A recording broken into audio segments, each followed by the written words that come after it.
नमस्कार दोस्तों, मैं हूं देव। आप सबका स्वागत है मेरे YouTube channel movies junction Hindi में। दोस्तों, आज हम रिव्यू करने वाले हैं एक मराठी वेब सीरीज जिसका नाम है समांतर सीजन 2 को। तो क्विकली बात करेंगे कि क्या आपको ये वेब सीरीज अपने साथ एंगेज करके रखने वाली है, क्या आपको अपने साथ ग्रिप करके रखेगी, क्या आपको डिसअपॉइंट करेगी, मतलब क्या आपको देखनी चाहिए या नहीं देखनी चाहिए, इसी बात के ऊपर आज हम डिस्कस करेंगे।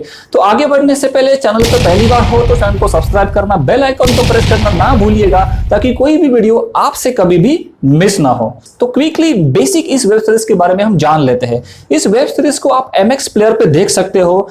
इस वेब सीरीज को डायरेक्ट किया है समीर विद्वंस ने। लीड रोल में नजर आते हैं स्वप्निल जोशी, तेजस्विनी पंडित, नीतीश भारद्वाज और सई तामनकर और अन्य कई कलाकार। तो दोस्तों, इसकी जो कहानी है सीजन 2 की, वो ये सीजन 2 देखने से पहले मैं आपको रिक्वेस्ट करूंगा कि अगर सीजन 1 आपने नहीं देखा है तो पहले आप सीजन 1 देखिएगा, उसके बाद आप सीजन 2 देखिएगा, क्योंकि सीजन 1 में कहानी जहां पे आके रुकती है सीजन 2 को वहीं से कंटिन्यू किया जाता है। तो आपने सीजन 1 नहीं देखा तो शायद थोड़ी बहुत आपको ये जो वेब सीरीज है वो समझ में ना आए, क्योंकि जो बेस है वो सीजन 1 में बना है।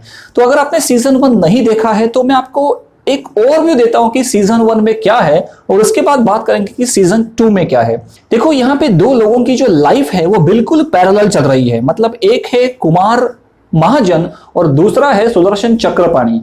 सुदर्शन चक्रपाणी ने जो अपनी जिंदगी जी है वो कुमार महाजन का आने वाला फ्यूचर है।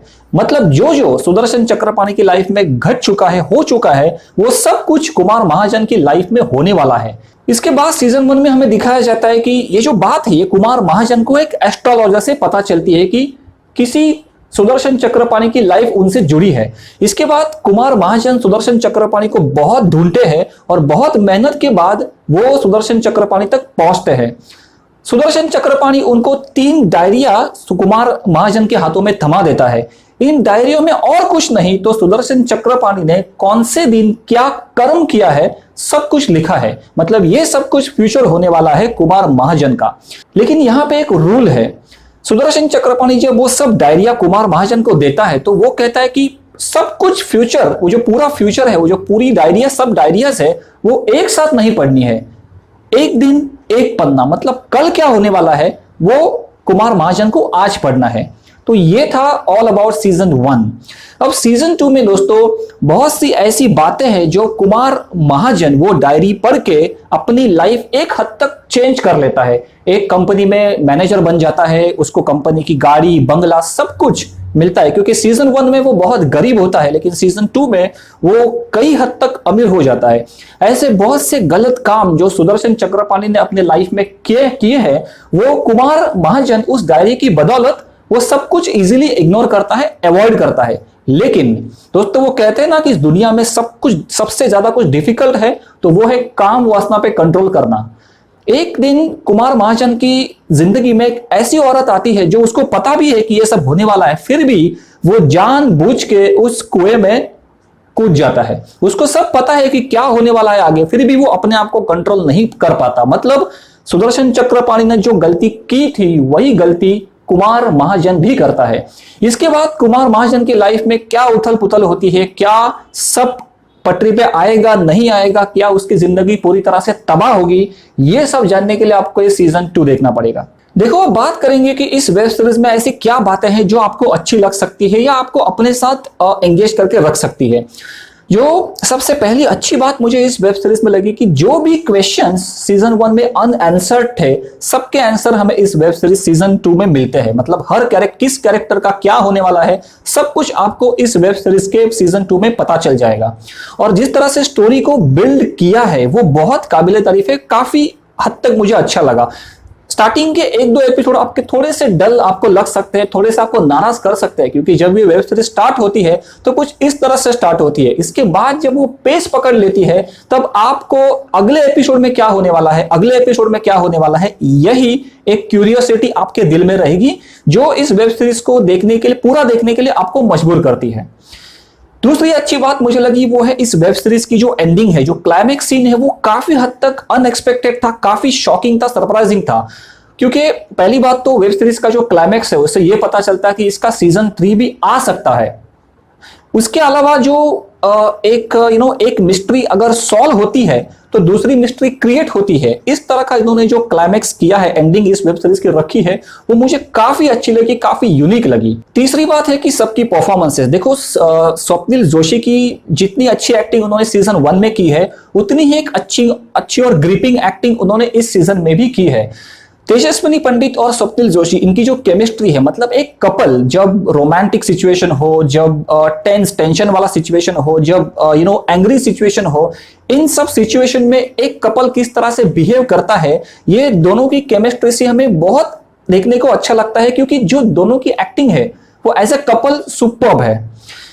अगर मैं नीतीश भारद्वाज जी की बात करूं तो देखो, पहली बात तो उनकी जो एक्टिंग है, उनके जो रोल है, वो बहुत ज्यादा नहीं है, वो बीच बीच पे आपके सामने आते हैं, क्योंकि वो अपनी जिंदगी जी चुके हैं। इसके लिए जितना फोकस स्वप्निल जोशी पे किया है, वो उतना फोकस आपको नीतीश भारद्वाज जी के रोल पे नहीं मिलेगा, क्योंकि स्टोरी की रिक्वायरमेंट ही कुछ इस तरह है, एक जो अपने जिंदगी प्रेजेंट में जी रहा है और एक जी चुका है।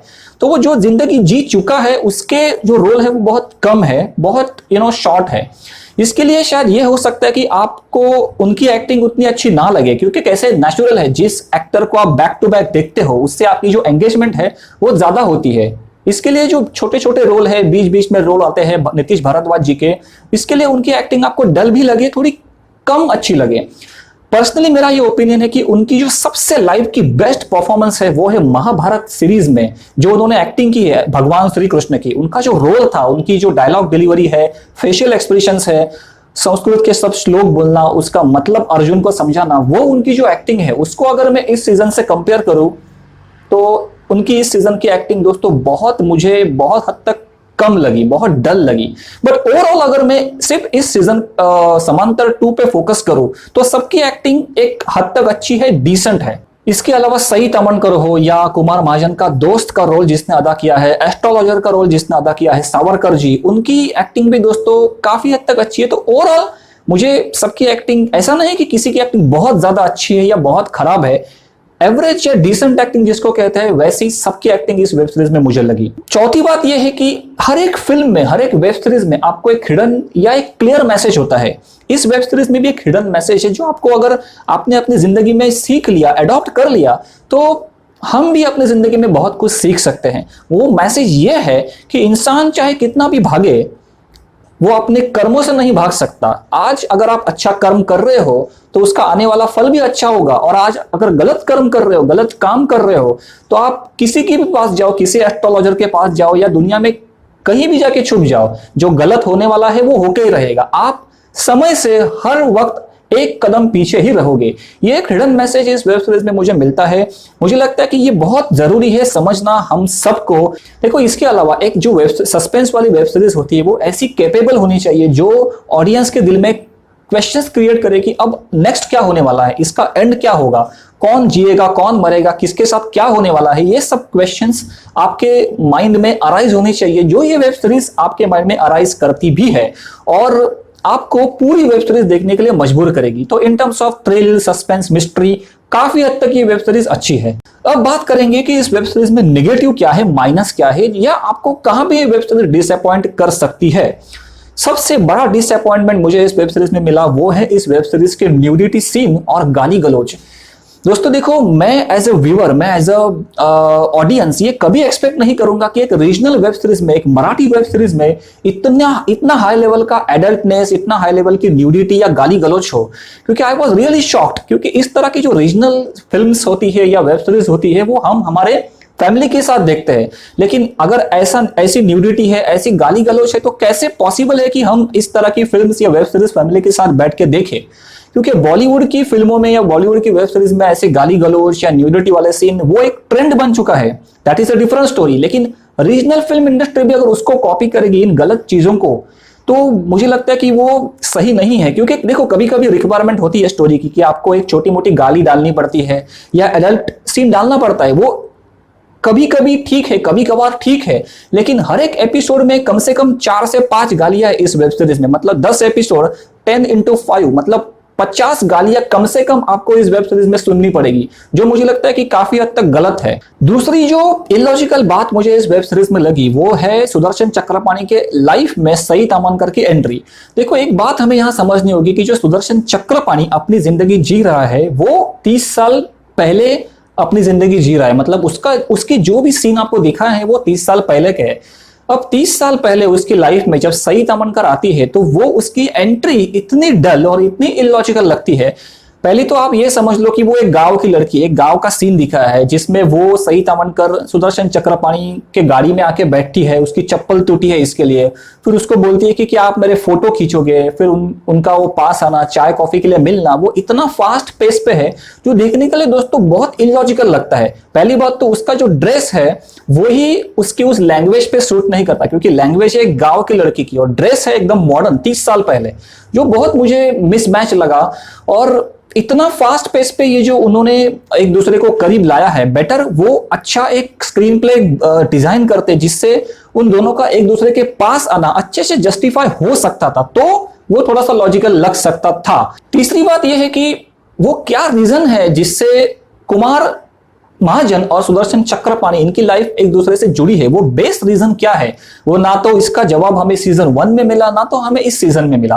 क्योंकि ये दोनों ही क्यों, ऐसी क्या वजह है कि ये दोनों एक दूसरे से जुड़े हैं, पैरेलल लाइफ ये क्यों जी रहे हैं, इसका जवाब हमें नहीं मिलता है, जो मुझे लगता है कि थोड़ा बहुत हमें डिसअपॉइंट करता है। क्योंकि आई वॉज एक्सपेक्टिंग कि ये आंसर हमें सीजन 2 में मिले कि ये दोनों ही क्यों, क्योंकि ये दोनों ना तो एक दूसरे को जानते हैं, ना तो ये एक परिवार से है, ना इनकी दोस्ती है, इनका एज भी बहुत एक दूसरे से बहुत अलग है, फिर ये दोनों ही क्यों, इसका जवाब इस वेब सीरीज में हमें नहीं मिलता, जो डिसअपॉइंट करता है। बट ओवरऑल दोस्तों, अगर मैं ये सब 3-4 चीजें बावजूद भी रखूंगा, फिर भी आपको मैं ये कह सकता हूं कि ये एक डिसेंट वेब सीरीज है जो एक बार आप देख सकते हो। तो दोस्तों, ये था हमारा रिव्यू समांतर सीजन 2 के बारे में। आपको रिव्यू कैसा लगा कमेंट बॉक्स में कमेंट करके हमें जरूर बताना। जल्द ही मिलेंगे अगले वीडियो में, तब तक के लिए टेक केयर गाइस।